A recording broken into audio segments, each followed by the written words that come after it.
have Braden Kelley with me today, and he's from Blogging Innovation, and he has a new book out, Stoking Your Innovation Bonfire.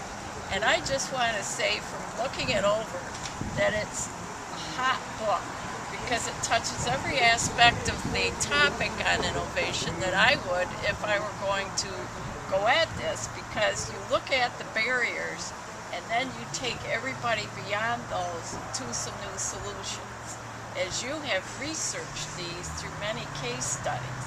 So that gives us great insight into your topics.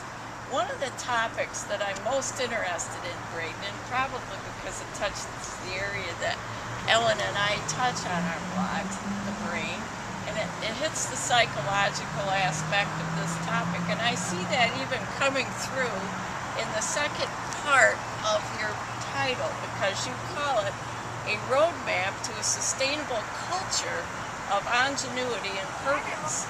And the only way we can get to that is stoking up the brains of the people inside the organization.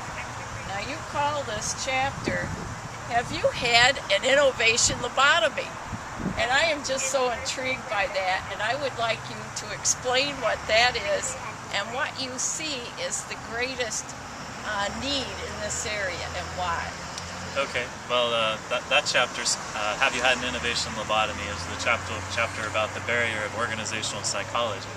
And one of the things that we highlight at the end of the book is a survey that we did on LinkedIn that had over 500 responses, and of the potential barriers to innovation that we offered up for people to choose as the number one barrier, organizational psychology was the number one choice, with almost a third of the people from the 500 plus responses choosing that one. And oftentimes the reason that people choose that is because of the fact that in many organizations there's not a culture that supports risk-taking. And oftentimes people feel that if they try something new, then they fail.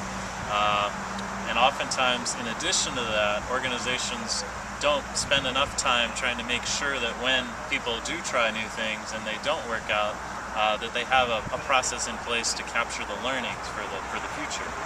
And so oftentimes companies try and they fail, and then they try and they fail again, and then they give up, rather than consciously capturing the learnings from failure and trying the next time to make their next attempt informed by the failure, and then also taking the learnings and ideas that maybe partially succeeded and connecting them in the future to create a complete solution to a customer problem.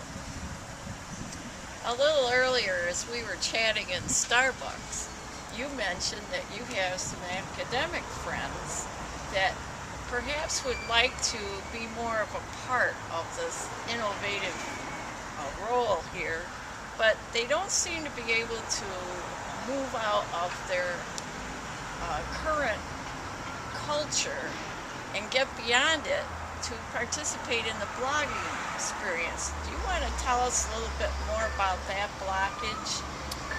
Well, I think often in the academic setting, professors, when they're trying to get tenure, they're rewarded for publishing papers in peer-reviewed journals and very specific places. And so when it comes to the blogging community or the online community, they won't necessarily get credit for publishing something in that space.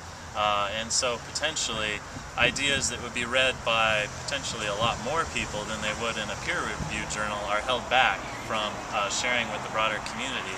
And so we really need to try to find a way that the really bright minds in our academic system have the opportunity to share these ideas with the broader community and still have that recognized by the university so that their careers can continue to flourish.